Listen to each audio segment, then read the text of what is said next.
Mr. and Mrs. Abagnale, this is not a question of your son's attendance. I regret to inform you that for the past week, Frank has been teaching Mrs. Glass's French class. He what? If you had to fake your way through any job, you had to fake expertise, what would that job be?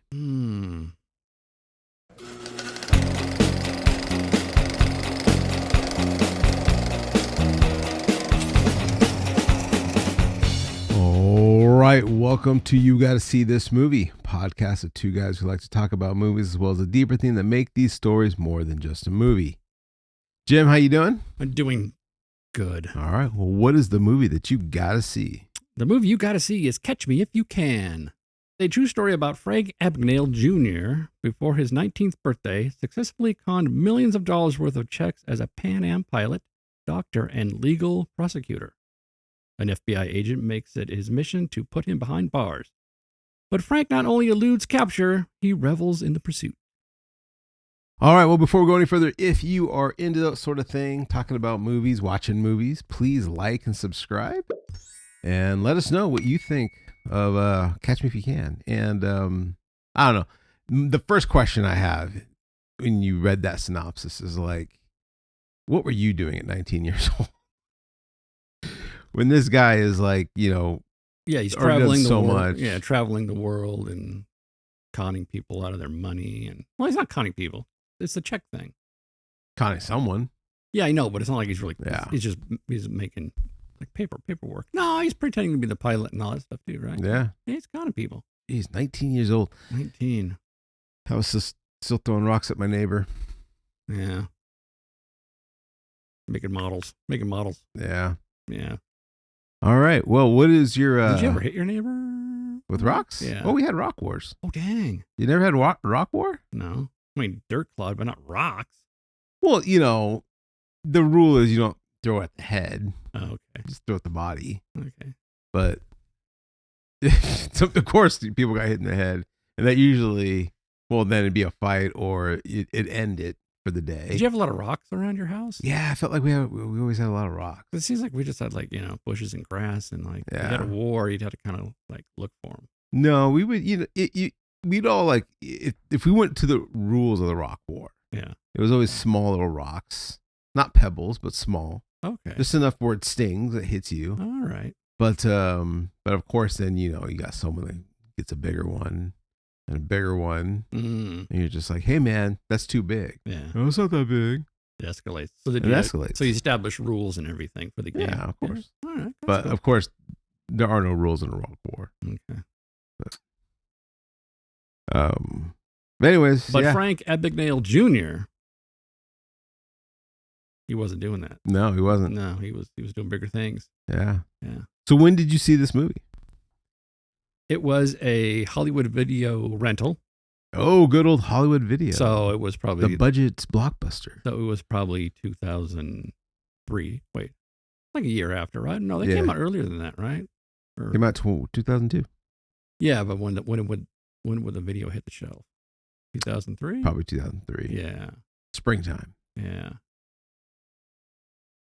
So you did not see this in the theater? I didn't see it in the theater, and then like the guys in the shop were talking about it. Oh, this movie, yeah, it's really cool. Yeah. The guy and con artist, and so saw it on the video shelf, picked it up, watched it. Great. Nice. Yeah. Well, 2002, that was like my prime years of watching every movie that I could. Mm. Because it was like every Friday I'd watch a movie, I'd go to the theaters, no kids, no responsibilities. Okay, so it was a theater. No. Oh yeah, I went to Yeah. the theater Oh, okay. to see this, and it was definitely, I was, looking forward to it. It had the Spielberg name in had it. Spielberg's name in it, yeah, which I was like, I'm always going to see whatever he does. Yeah. Still have not seen that War Horse though. Just not interested. Don't know why. Just can't do it. War Horse. We talked about this, didn't we? Yeah. Mm. It's about a horse and a war. I don't know. But yeah, DiCaprio, Tom Hanks. I was like, man, you can't go wrong with this movie. No. And you didn't. He couldn't. It was an amazing film. It was great. It was a great film. And not only that, but there was I was kind of excited because a portion of this film was filmed in Ontario, and right down the street from where I lived, at the airport, the old airport hangar. With the plane scene when he jumps out of the plane. It's the Miami scene. Oh, really? Yes. Oh. And so I also worked at that airport. I worked in that area quite a bit. Yeah. That was my first job, working at the airport. So I was excited to see my beautiful. I don't think I was working at the airport when they filmed this. I was there when they filmed a lot of things, but not this movie. I just missed it. But they also did like a casting call locally here, and there was a girl from my high school that was in that scene. She was one of the Pan Am girls. Oh, really? That he walks in with. Dang. And yeah, so I was kind of excited for it. I forgot what they called it too. It wasn't called Catch Me If You Can when they were filming it here. I think it was like, that they do the fake name. The fake names. Blue Harvest. That wasn't that like Empire Strikes Back or something like that. I think so. Yeah. I remember Riptide was Jurassic World. Anyways, but yeah, so it was filmed here locally. The whole Miami was not Miami. It was beautiful, tropical Ontario, California. Ah, interesting. Yeah. So that's my my backstory. I was excited to watch it, and yeah, like I said, watched it, blew me away, as it has now become one of my favorite movies that I own. Yeah, I've always liked the early 60s, the pop culture and design and that sort of thing. So that was a big plus for me. Yeah, that the design and the look of the whole movie was really cool. Yeah. And even too, like, I always forget that. I mean, I know John Williams does almost every Spielberg movie. Yeah. But it's almost like it doesn't sound like a John Williams movie. No. Like he's really always like this epic song, but for this it was very like cool and like cool and hip, cat and mouse and hip and yeah. I wanted to look and do a little dive into it and see if he, if there was anything that inspired him, for that soundtrack. Doing that. Yeah, because it had such a unique. It was different. Very different. Yeah. From what he normally does. But a lot of times you'll hear like new musical scores are like, whoa, that's cool. And then it's like later on down the road, you're like, hey, wait a minute. That's, you take an old movie or an old TV series or whatever. Yeah. And it's like, oh. I wonder if he was like excited for something different or if he's just like, this isn't what I do. Yeah. Like I do epicness. I do epicness. Yeah. But regardless, it was still pretty good. Well, his in the Star Wars, Star Wars music is kind of what John Williams is famous for, right? The musical, the score and everything for that. And I was working with a guy and I was like, you know what? You got to listen to this. And it was the Old Victory at Sea. It was a TV series like in the 50s. And a lot of it was just like stock footage of World War II battles and stuff. But the score was amazing. And I'm like, wait a minute. This sounds like Star Wars. Pretty close to it. It's totally close. You like the different marches and the different medleys and stuff, and it's just like, okay. Yeah. But people, certain things inspire people to do. That's how movies are. That's just how it is, right? So movies and stories are the same way. Yeah. Yeah. What do you think of? Are you a fan of Leonardo DiCaprio? I'm not a fan, but I like the stuff that he's in. Yeah. Yeah. Aviator, Titanic. Yep. Well, there's two. Mm-hmm. Yeah. No, well, this one makes three. This one makes three. Yeah. He's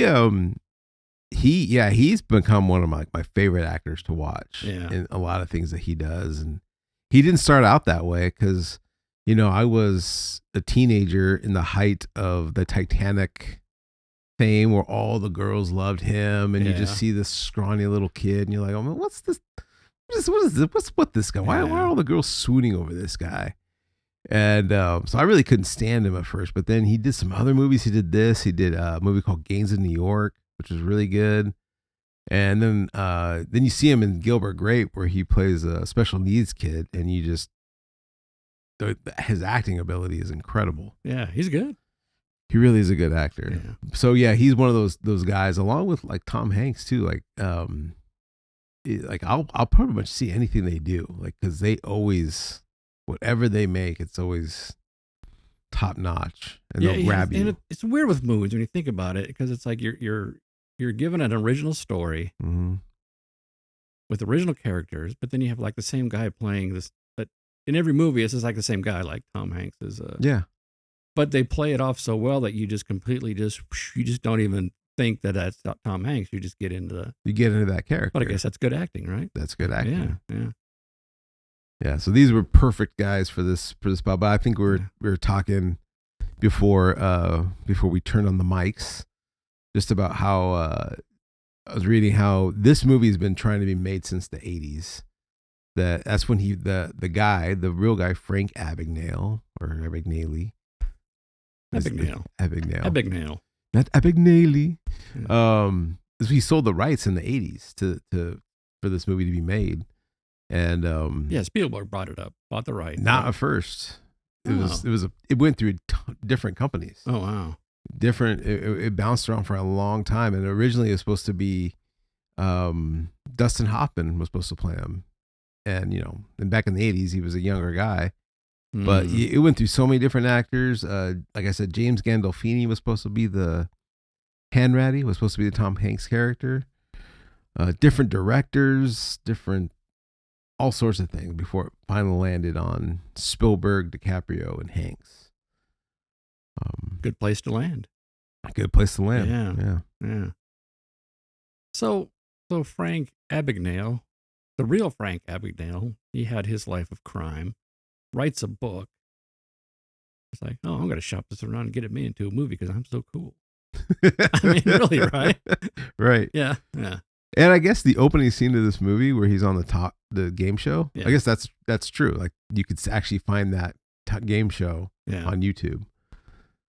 Oh, really? That he did play. Oh, okay. He was that whole like opening scene really did happen. Yeah. But my favorite thing about this whole movie is just the cat and mouse aspect of it all. Yeah.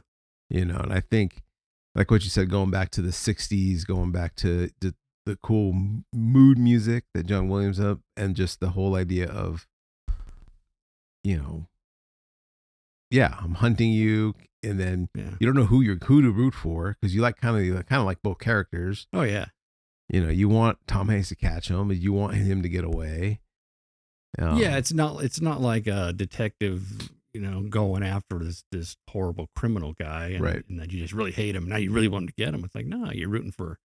Yeah, you're rooting for and that's very interesting too, because there is no villain in this movie. Like, there's no true. I mean, maybe the mom for leaving the family. Yeah. Because that's what pushes the whole story forward, why he runs away. She started the whole thing. She started the whole thing. She started it, man. It's her fault. Just put a name, which I don't know if that's how divorces work. Well, like, yeah. Just put a name who you want to live with. Yeah. No pressure, kid. Yeah. Yeah.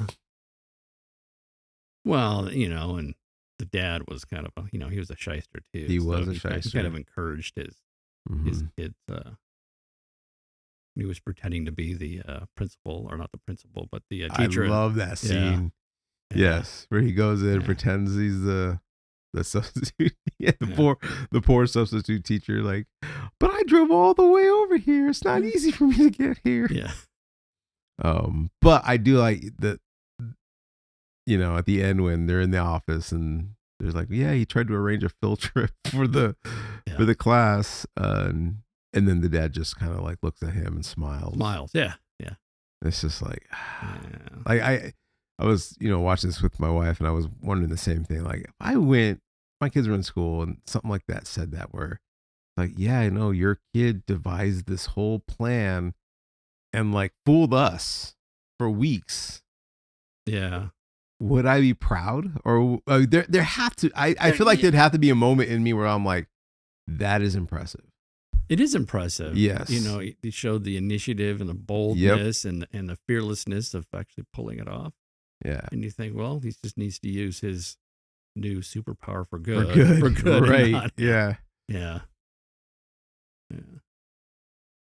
He, that's the, and I think too, that just goes to the whole, what this movie's about is the whole idea, like father and son, Yeah. you know. I don't know why he didn't, you know, when he had all that pressure to put a name down, why he, you know, it seems that like he loved his mom, Mm-hmm. but he wanted to support his dad. That the whole movie, right? It was just like, yeah, we're going to get mom back. We're going to get everything back. Everything that you lost. Yeah, but he was also big on just family and Right. and that togetherness and that solid, you know, secure. Yeah. Yeah.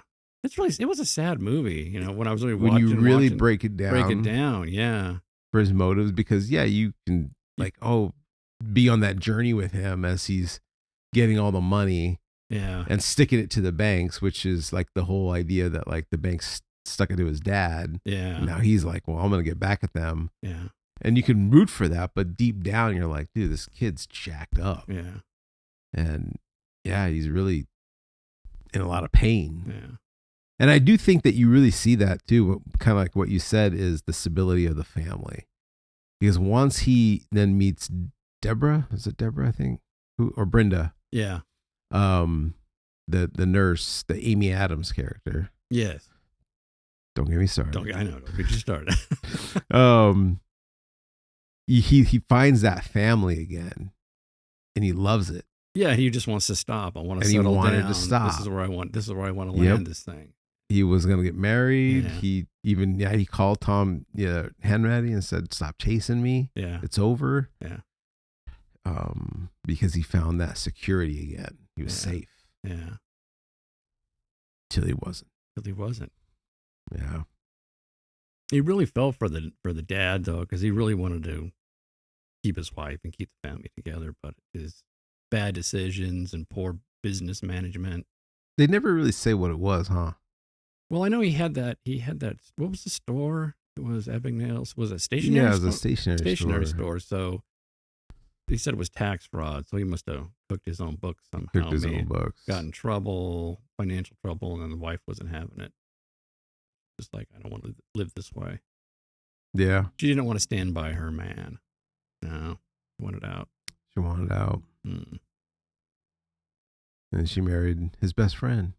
Oh, Yeah. Yeah. Which is interesting because like even when he's telling his son, says, your mom remarried my best friend, Jack Mars. Like he still called him my best friend. best friend, yeah. Like there was like an acceptance that this dad had of life. Yeah. Like, you know, it is what it is. Yeah. And, you know, we'll try to get better next time. Yeah. Christopher Walken, the dad. Yeah. That's another good acting performance. Yeah. I mean, Christopher Walken's always Christopher Walken. Right. It's so good. I like to his whole he was nervous for his son, but he also was kind of like living vicariously through him. Yeah. Like he'd always ask him, like, where are you going tonight? Yeah. Like, tell me your story. Someplace exotic. Someplace exotic. Yeah. Yeah. And even though he couldn't accept that car, right? Because he bought him a car. But he accepted the idea. He was so proud. Like, Yeah. my son bought me a Cadillac. Yeah. That was, Yeah. something worth a toast for. Yeah. But that going back to the whole like theme of like father and son, and as you see that relationship kind of start to dwindle, he starts looking at the Hanratty as his father. Like Yeah. there's almost like that relationship that he wants, calling him every Christmas. And Was it a father or just more of a friend? well, I think it was more of a friend, Yeah. but it was but that was definitely motivated by yeah. the lack of that. Yeah. you know, because once he finally lost it with his dad, just because he couldn't go back, he lost it with Martin Sheen. He kind of had nobody. Yeah. So he was the next best thing.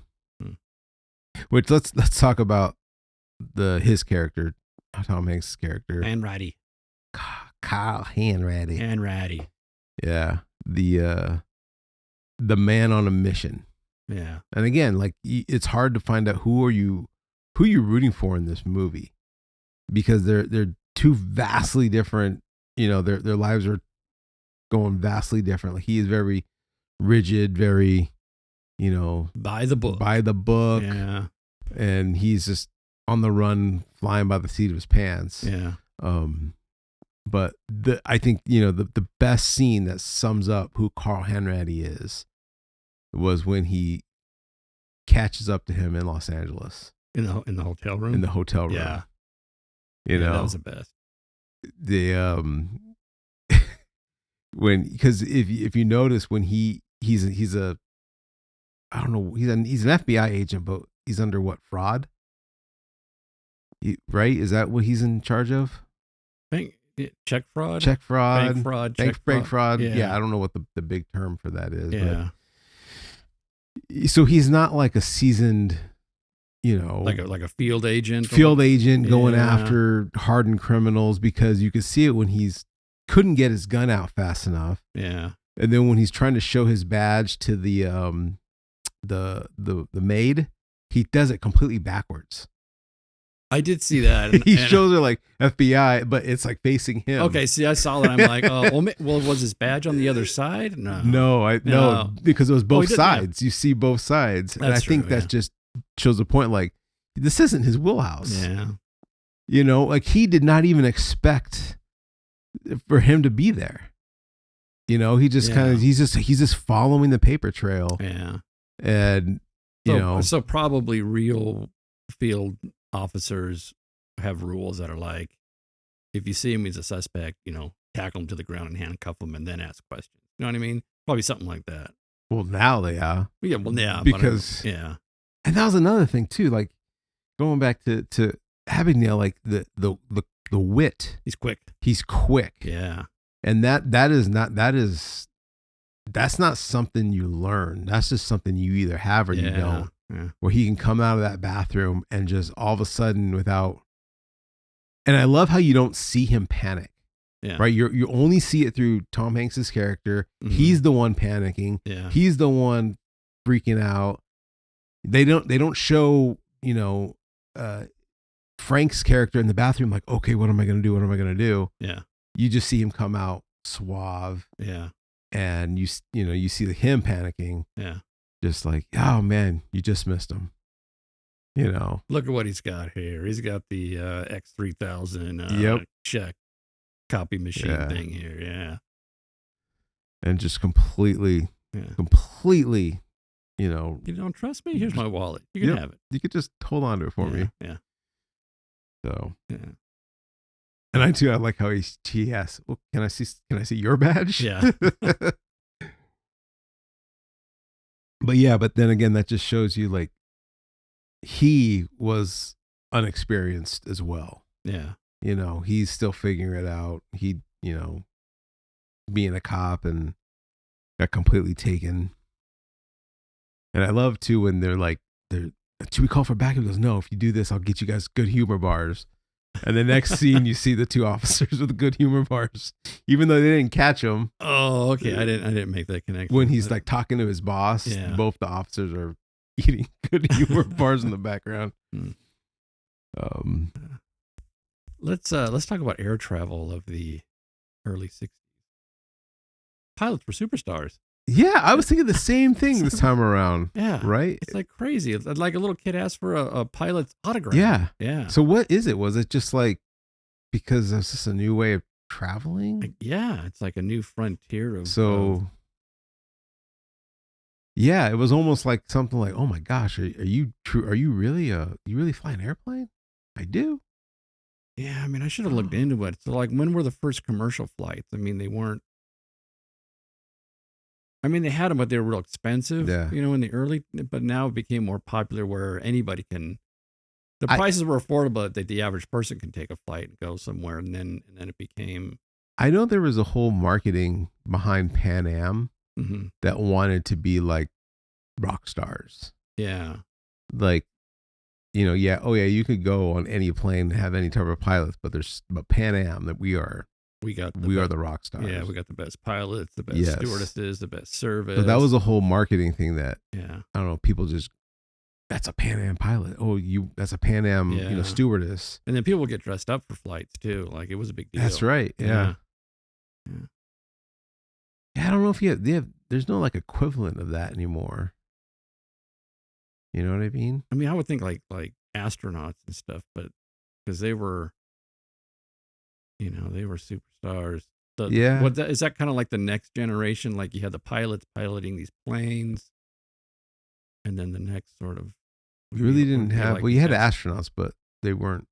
We weren't on the moon yet when they were filming that part. No, but so- they were still like rockets and testing and Yeah. stuff.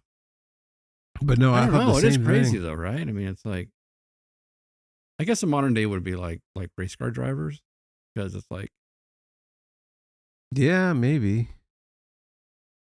I don't know. I don't was trying to know. think like, what would my kids, if we're there walking down the street and I said, "Hey, this person's a so and so," would they be impressed? Like, what would impress them?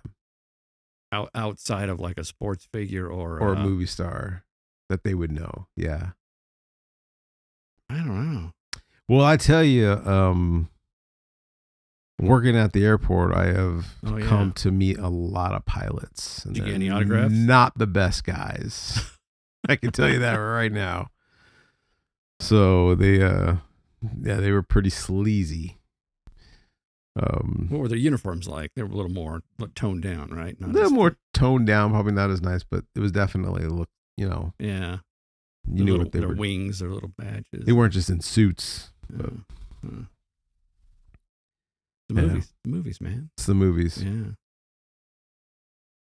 But yeah, no, I thought the same thing. Yeah. Crazy.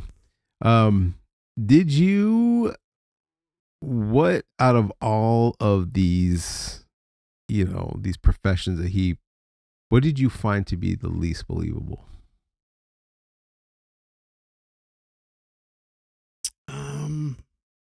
I would think the doctor would be hard to pull off, Yeah.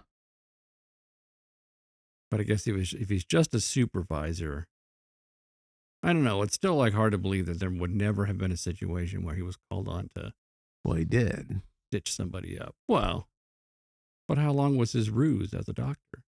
It was quite a That's while. true. It doesn't really go into it. Yeah. Could've Long been- enough for that girl to lose her braces. Well, unless they were just ready for him to come That's off. true, too. Oh, yeah. Yeah. And the pilot, I guess, as long as he just always. He never flew a plane though. So they would never call him to fly the plane, right? I mean, in the movie, they never did. It wasn't like, oh, hey, I mean- so and so just had a heart attack. We need you to fly the plane. Okay. So he probably planned his. It was strictly for him to cash checks. The deadhead. Well, he's And the to deadhead. fly. And to fly. Yeah. So he basically said. Once he learned what that was. So basically, you pick a plane. There's two pilots. He knows there's an extra seat, Mhm. right? So then he's like, okay, well, then I can just hitch a ride. Mm-hmm. Probably call in the Which- ride, right? It's hard because it's like, if they were expecting somebody to be the deadhead, that guy, where did he ever show up and be like, hey, I'm here? What do you mean I'm here? Well, no, he probably called ahead, right, and said, "This is Oh, pilot you're right. blah blah blah. You got room for a Got it. deadhead. Is that right? That's Yeah. what they called it. Yeah. Yeah, you got room for a deadhead on flight blah blah." And they're like, "Yeah, we sure do." Yeah. All right. So now they're expecting him. Well, yeah, you can pull it off for a long You time. probably could pull it off for a long and time. they'll never call you to fly because he's not on any flying list.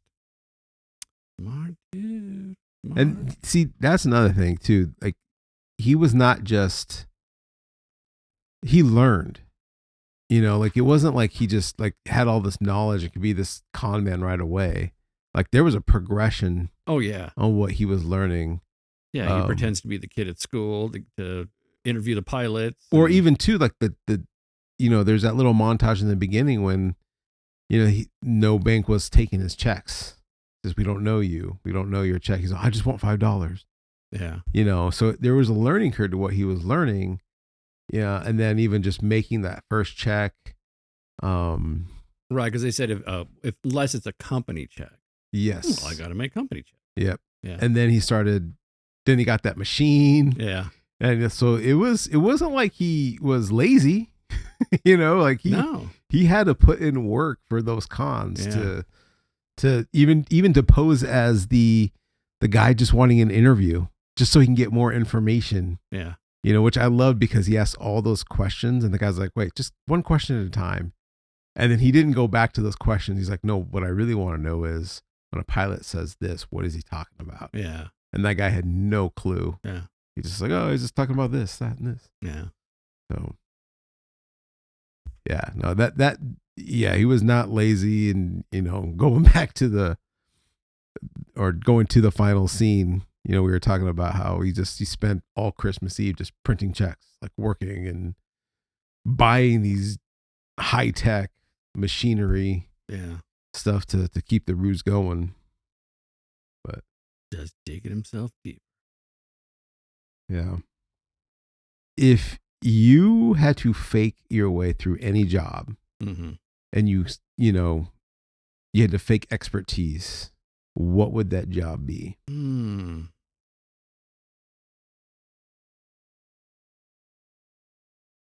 I always thought it'd be fun to just kind of be on the loose at Disneyland. So if I fake being a Disney employee, maybe like a high level Disney employee, right? I can wave my badge. I can go into the park. I can go backstage. I can hop on a ride. I'm doing research. Take a deep dive and I can just go there every day and just until I got caught. That would be kind of funny. Yeah. How far, do you think you're someone that you could pull that off? Or do you think you would be freaking out the whole time?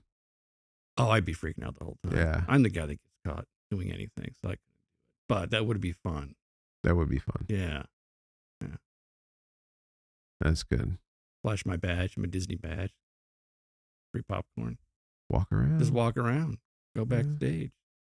Someone says, "Oh, hey, I need you to do this for me real quick." All right, yeah.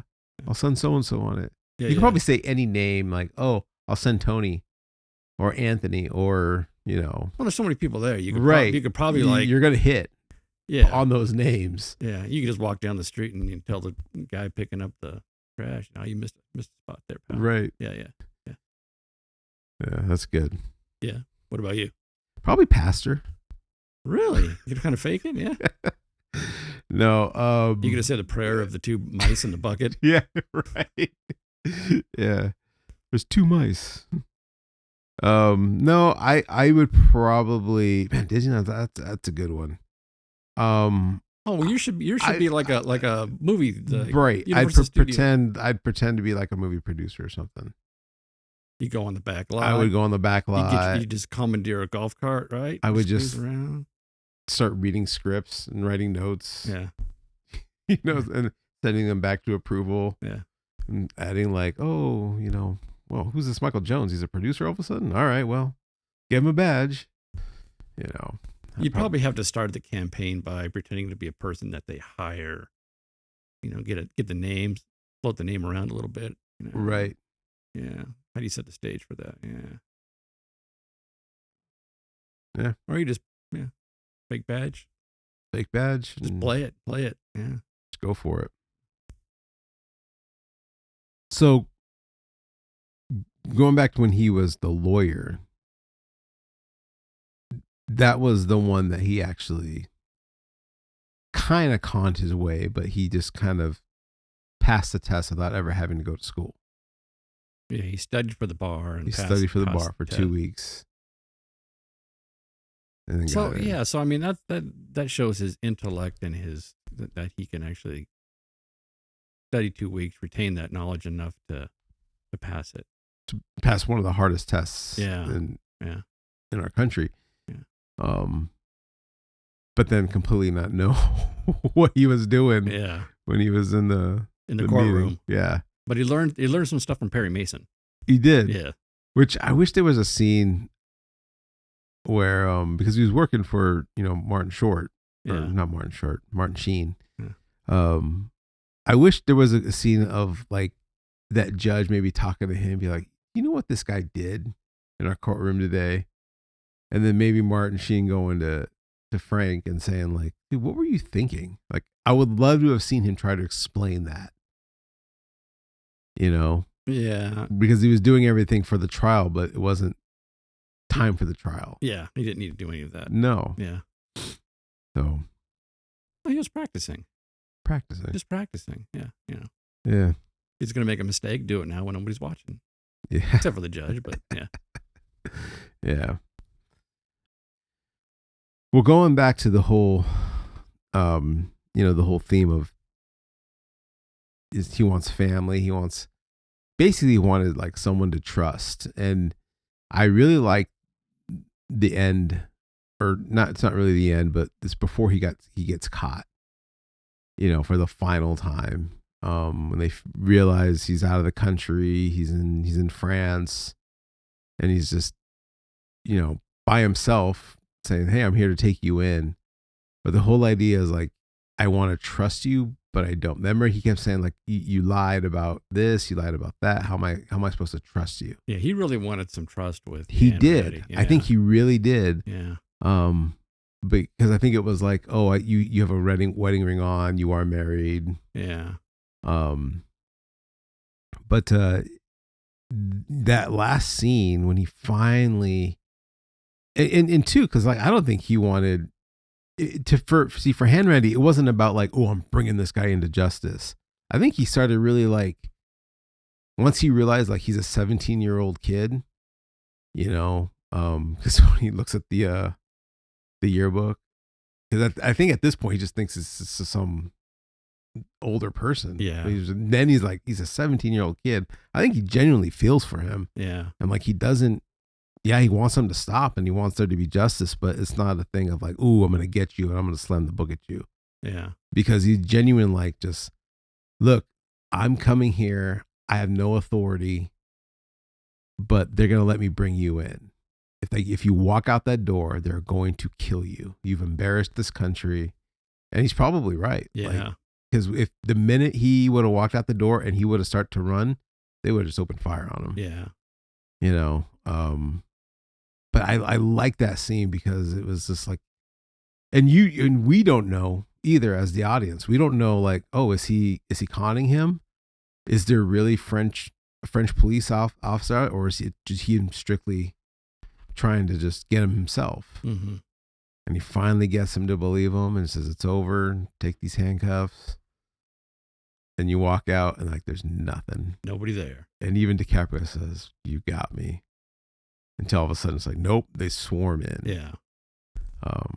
Which I always thought that was a cool scene. And then just like the backdrop of Christmas with the choir singing, which they're still singing as they're watching what's unfolding. Oh yeah, that's true. They just kept going. French choirs, they don't stop, man. So he gets his final arrest on Christmas Eve. Mm-hmm. Yeah. And they always contact each other on Christmas. Yep. Christmas movie? I was going to ask you that. I don't know. And then he goes to, I guess it's the same night when he goes to his mom's house. Yeah. Yeah. Well, it's not the same. It's the following Christmas. Oh, yeah. Yeah, because he spends almost a year in French jail trying to get him out. Yeah. There's redemption. So real quick, Right? before we finish this Christmas debate, I have a did you know did you recognize that house that the mom was living in at the end when he goes up? I did not. Was it the Home Alone house? It's not the Home Alone house, but it is a very other famous house from a movie. Christmas Vacation house? It's in Pasadena. Oh. It's the Father of the Bride house. Oh, wow. The Father of the Bride house. I know that house so well. Yeah. Do you really? No, I don't. Oh, I do. Oh, yeah. I just remember thinking that Father of the Bride house when I was a kid, like, that's the house I want. Like, I want that house. Yeah, but wait a minute. You're a kid. You're watching Father of the Bride when you're a kid? I saw it when I was a kid. It doesn't sound like a kid movie. Like, oh, I'm going to watch Father of the Bride. Well, I mean, it's got Steve Martin. Oh, that's true. I'll watch anything that Yeah. Yeah. No, I saw it when I was a kid. And I Okay. was thinking like, that's the house That's I the want. house. So, Okay. but yeah, it was the same house. Wow. Crazy. Yeah. Anyways, so back to Christmas. Is it a Christmas? Is it a Christmas Is movie? it? Yeah. Well, I'm going to say no. I will say yes. They do reference Christmas a lot. Did he reference Christmas? I think you could. This could be a Christmas He does watch. wish him Merry Christmas at one point. I do think you got to wish someone Merry Christmas. Yeah. Got to see some Christmas decorations. Was there Christmas music? There wasn't like a Christmas, Yeah, it was Christmas music. Christmas music like score though. Different time. No, It wasn't like sleigh bells in the theme song. it was that Right. Nat King Cole song that plays. Yeah. Anyways, or maybe Bing Crosby. I can't remember. I can see how you could watch this. It's a Christmas movie. Wow. There's a heart change. It'll change a heart. Yep. Got to think about that one. Yeah. We might have to revisit It's a this. Christmas movie, but it's not necessarily a movie you would watch every Christmas. No. Yeah. It's not like Die Hard. Yeah. Yeah. We're not going there. Not yet, at Not least. yet. Okay. All right. Well, let's get in this movie trivia battle Let's do it. because this is ridiculous. This isn't like me to have this. You got the Duke. I'm ready to- Trivia battle. I'm ready to lose the Duke. Trivia battle. Trivia battle. Okay, so as the winner of last trivia, you get to decide Ooh. who goes Your first. fate's in your hands. Ooh, okay. And as we learned from last episode, there's a series of questions that is extremely easier one way. Now, which That's- way, we don't know. These are all pretty easy for this movie since you guys don't really watch it. I really watch.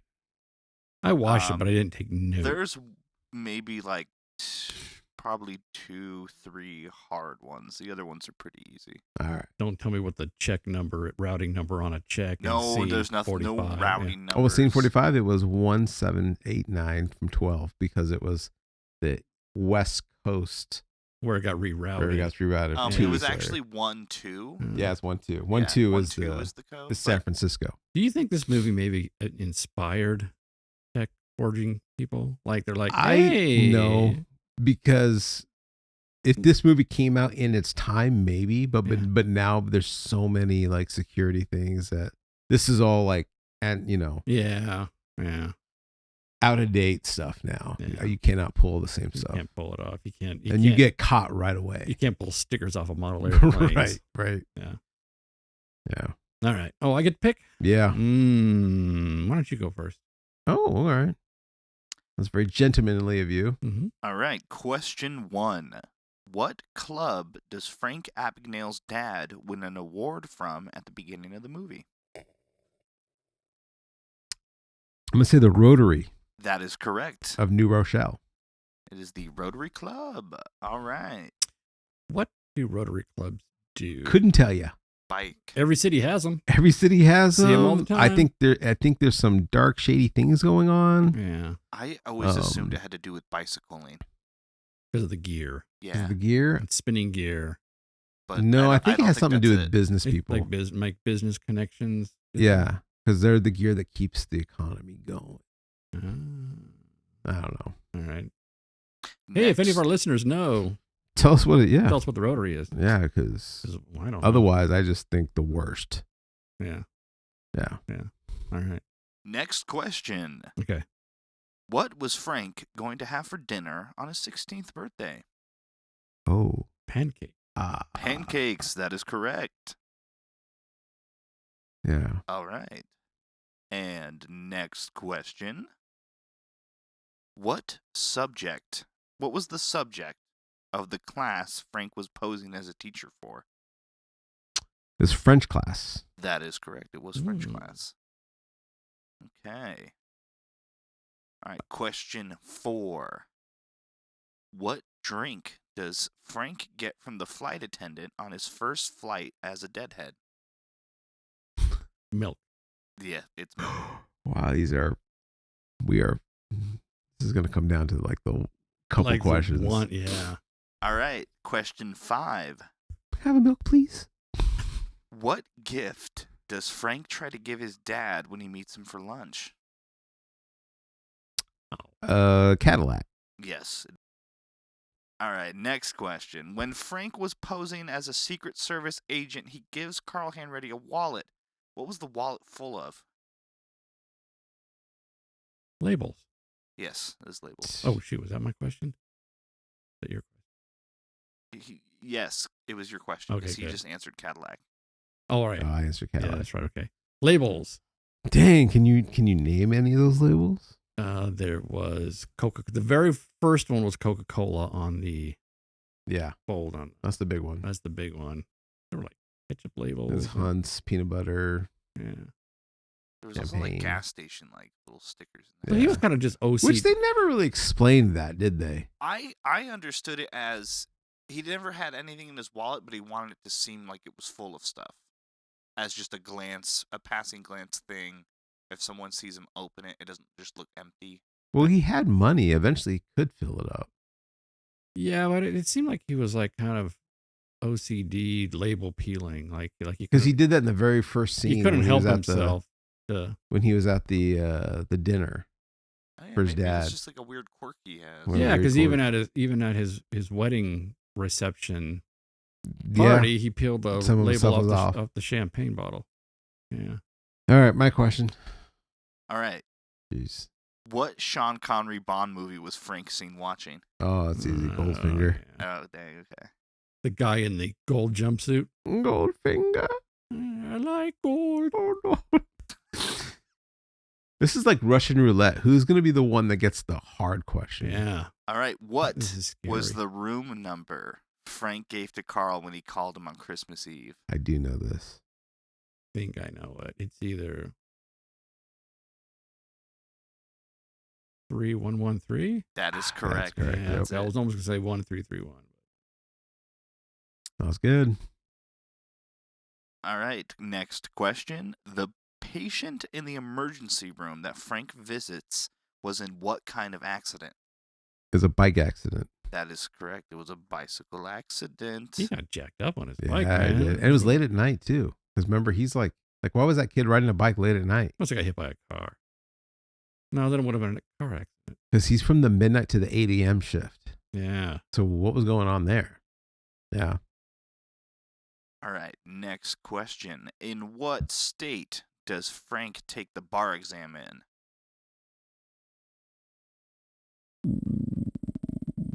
I'm like 90% sure I know this I'm one. 90% sure I know this. In what state? Yes. Georgia? That is incorrect. Oh. Okay. If it's not Georgia, then I'm gonna say Louisiana. That's correct. It's Oh, Louisiana. wow. Oh. In all fairness, I think I would have said Georgia first. Yeah. Because that's where the family was, right? But I'll take that steal. And the final question. How does Frank avoid being recognized by the FBI at the Miami airport? Oh. He walks in. It's the whole why do the Yankees keep winning? Because they're staring at the pinstripes. And so he walks in with the girls and he's dressed as the pilot because all they can see are the girls, not him. Yep, that was it. All right, Michael takes the win on this. Good trivia times. There you battle. go. Duke it up. Hey, question guy, you got the 3D printed stand for this thing yet? Hey, 3D prints take a long time. I'll get it eventually. They do take a long time. Oh, okay. It kind of limits. Wait. It's called rapid prototyping. Fast. Is that what it's called? Yeah. It's not fast. Oh. No. Compared to the standard sculpt, model, and cast, Yeah. you Yeah. can take 3 days of work and put it into 1 day. Wow. There's some questions I didn't think. Yeah. Like I wrote down like just do you know what all his 4 fake names were? Oh, that would have been a good one. Frank Taylor, Frank Black, Connors. Frank Connors, and then Frank Fleming. Oh, wow. Mr. Fleming. Mr. Fleming. Yeah. Wow. And also James Bond. No. Yeah. All right. Well, that was good. That was a good trivia. That was good. We got to rank this? Yeah. Okay. What are your final thoughts and ranking? My ranking is at a solid 9. 9 out of 10. Wow. This might be the very first movie we agreed on a ranking. Yeah. Because, yeah, mine is solid 9. Yeah, it had all the points, and one of the points is a good, memorable soundtrack. Mm-hmm. Not every movie has that. No. Yeah. But everything was good. Yeah. Actors, direction, screenplay, production design. It's all good. Yeah. You know, like that was another thing. Like this was just,